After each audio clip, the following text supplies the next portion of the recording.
Communication. These are the things that we need to address because a lot of anxiety comes from peers at this age group. What are some of the biggest things that you notice causing students anxiety? I would say for sure that social media has become quite a concern for kids and parents because it's really easy to talk smack about someone or post something or snap something.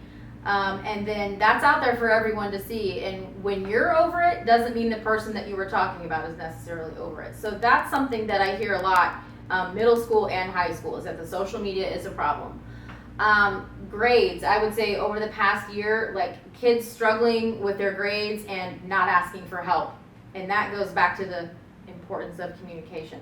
That if you're struggling and you need help with something, don't be ashamed to ask for help. That's what your teachers are here for every single day. And if you have questions about math, for example, don't go ask the PE teacher. I'm glad that you like the PE teacher, but who is the expert on math? The math teacher. And there are a variety of ways that you can be in communication, whether it's in person, via Zoom, email, text, whatever. There are so many options nowadays that it's like you're shooting yourself in the foot if you don't ask for help. Well, and that brings us to the variety of communication. So much of social media, it's not going to go away. The method of communication for this generation, honestly, the generation that you and I are a part of, we did not grow up with social media, but we have taken to it. If we go down to the local coffee shop, they're all talking about what's on Facebook. Oh, yeah. And so all the retirees, social media is a real thing. So this is not a social media all bad. No. But it is a realization that social media can cause an anxiety. Who's talking about me? Are they still talking about me? Am I being ignored? How come everybody else is so talked about? I'm not talked about. Or I'm talked about in this way where somebody else is talked about in some other way. How many views, how many likes, how many thumbs up, Yeah. how many this, how many that. And the sad thing is I could date myself very quickly talking about Prodigy and MySpace and IMs and DMs and all of those things. The kids are like, I don't understand any of this. That's because those are all old things Right. that have gone away, that at one point were very important to me or my friends or to someone else. And we outgrow them because the one thing that is consistent, ladies and gentlemen, is our ability to go face to face and communicate just like this to one another. And that's something that I think is very underrated and something we would encourage all of you to do. Go see the math teacher. If I saw Miss Howley write something about me online that I didn't like, I'm not going to go confront her. But I am going to ask and I'm going to be direct because a lot of times the tone in person is different than the tone online. Big time. I think there's a lot of stuff that's said and done online on social media that most people would never do to someone's face.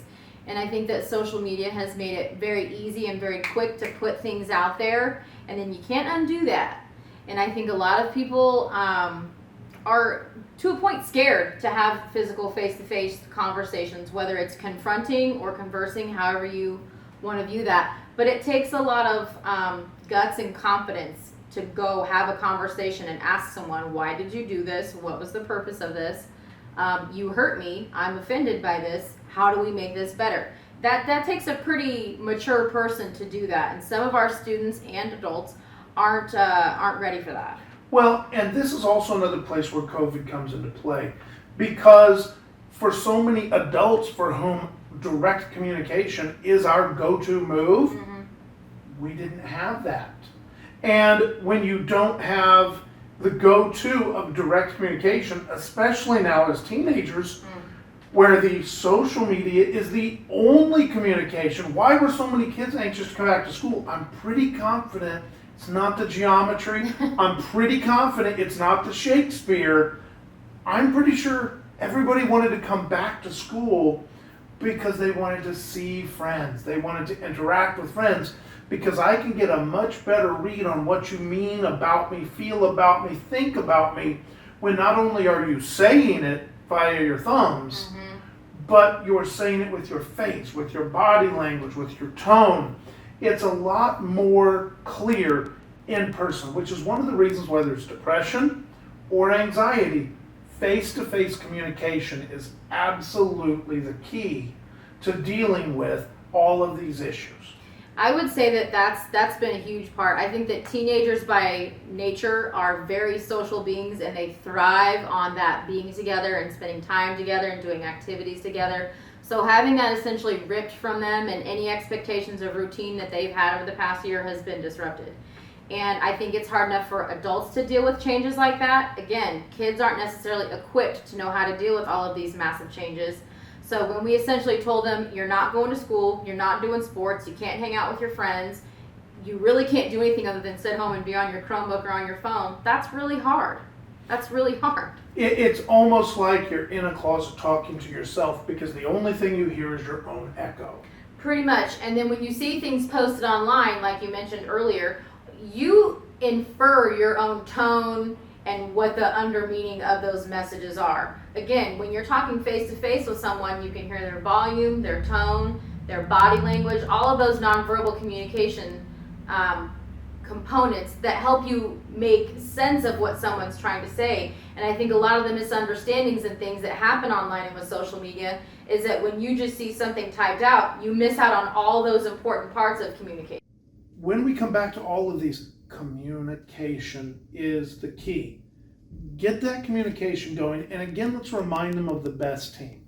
First place to go is any trusted adult, whether it's your parent, your grandparent, aunt, uncle, school social worker, teacher, principal, whomever you trust to go to them. Okay, and as that circle widens a little bit, more of those same people will become involved. Whom somebody else that maybe mom and dad or the social might get involved. So your doctor or primary care physician may be involved. They may want to reach out to a counselor or therapist to try and get you some additional help there as well. So it's really about just what the individual needs and who else would be involved in that team. And again, like we said with depression, building up all of this anxiety, it is not something that you can let go of. Because again, if you can get past whatever it is you're anxious about and let go, it's probably not a major issue. Right. If you can't get to that place where you can let it go, it's going to take time to let all that go. So give yourself some grace. Give yourself some patience. Communicate with others. Get that team going. And understand that you're cared about here. And while we can't solve the problems that maybe are giving you anxiety, maybe we can deal with the 90% on how you address that anxiety. Okay, thank you. Thank you guys.